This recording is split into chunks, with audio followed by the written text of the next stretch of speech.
The way you were taught to fish a jig is the reason you don't get bit on one. Shay Baker at Wired to Fish put it in one sentence. When a bass hits it coming to you, you often don't feel a thing. A big share of the fish that eat your jig eat it while it's falling. So what if the drag you were taught is where nothing happens, and the 2 seconds you rush through are the whole bite?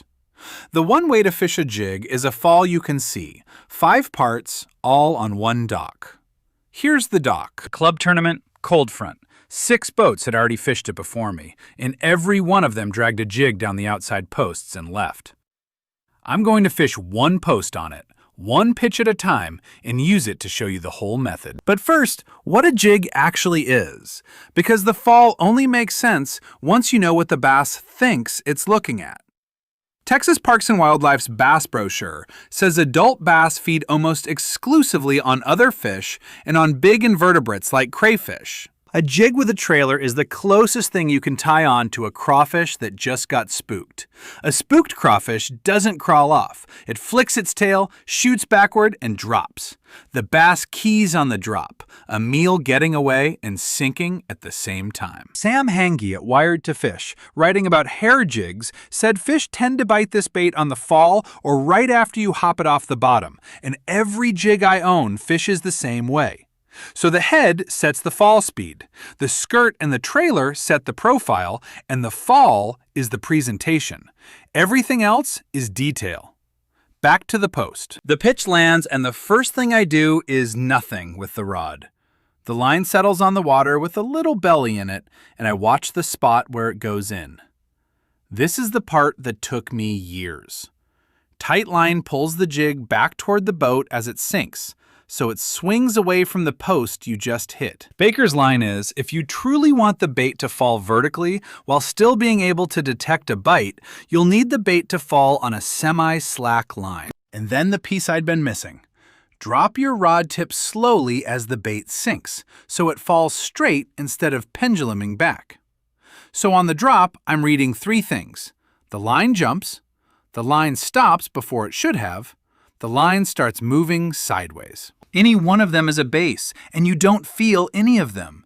2 things make it easier. Line you can see, a high-vis braid to a fluorocarbon leader, if your eyes are like mine, or at least a line that isn't the color of the water, and know how long the fall should take. 3/8 in 10 feet of water is roughly a 4 count. So if the line goes still on 2, something stopped it, and that something is either the fish or a limb. And you swing on both because a limb has never once cost me a fish. On that dock, the second pitch did the third one. The line quit sinking about halfway down the post and started walking left an inch at a time, and there was nothing in the rod at all. 6 boats dragged past that fish. It never had to move. So that's part 1, and it's the whole video in miniature. Line belly, rod tip follows it down. Eyes on the spot where the line meets the water until it hits bottom. Now the jig's on the bottom, and the instinct is to start dragging. Don't. Every hop is a fresh fall, and the fall is where the bite lives, so the retrieve is hop, slack, watch, reel up, hop again. Snap the tip up about a foot. Drop the tip back so there's slack. Watch the line while it settles. Reel the slack. That wasn't even the part that changed my numbers, though. What changed them was how few hops it takes. And the pause counts. After the second hop, I let it sit, dead, 3 or 4 seconds, because a crawfish that just scooted freezes and waits, and a bass that followed the first 2 hops eats it on the sit. If nothing happens on the sit, 1 more hop, and that hop's fall is your last real chance on that pitch.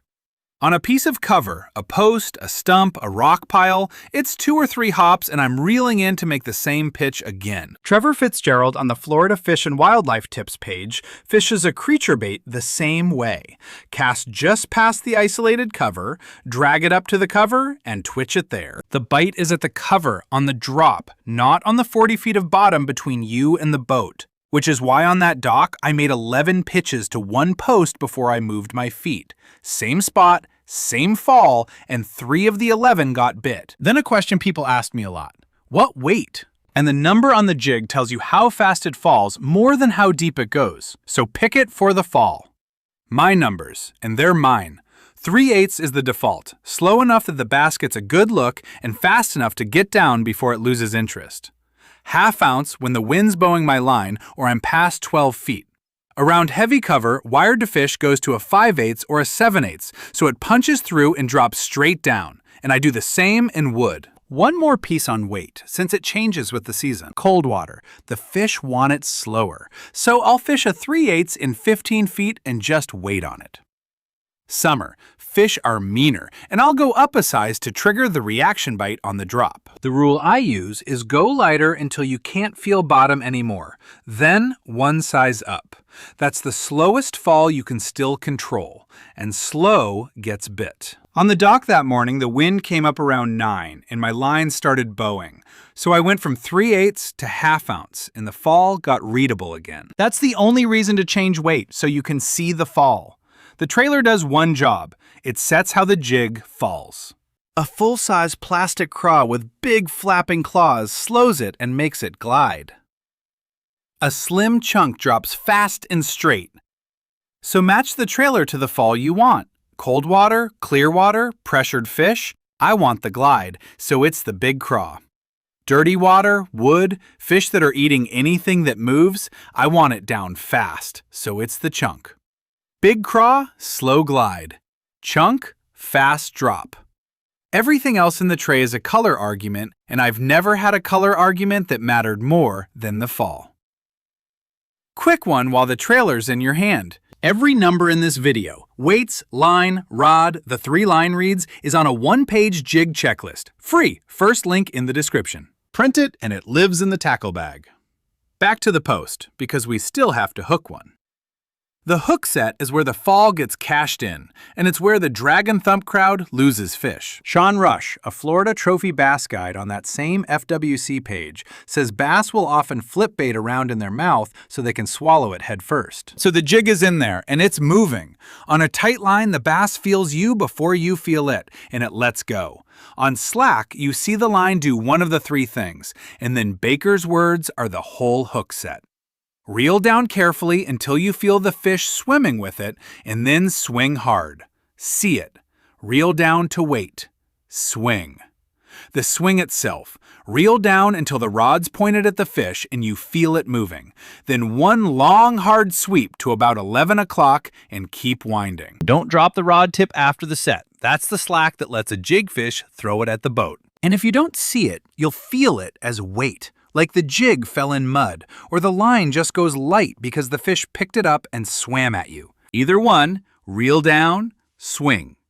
What you don't do is wait for a thump, because with a jig, the thump is usually the fish spitting it out. The gear that lets you swing is boring, and it matters.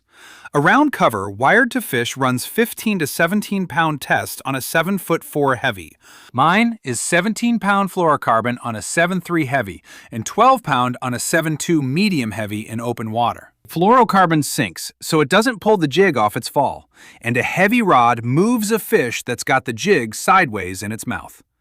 So, the dock. 11 pitches to 1 post, 3/8, then 1/2 ounce when the wind came. Big craw for the glide. Line belly, rod tip following it down, eyes on the entry point. 3 bites, 3 fish, all on the fall, and I never felt one of them.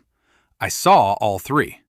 That was my limit, anchor by 10 in the morning on a dock 6 boats had already given up on, and every one of them was fishing a jig. They just weren't fishing the fall. A fall you can see. The hop is a new fall. Weight is fall speed. The trailer is the brake. Reel down and swing. This gets a jig bit once you're on the fish. If you're pitching a perfect fall into empty water, none of it matters. And that's the video on the screen right now. How to delete the empty water on any lake before you make the first cast. Go watch that one, then come back and fish the dock.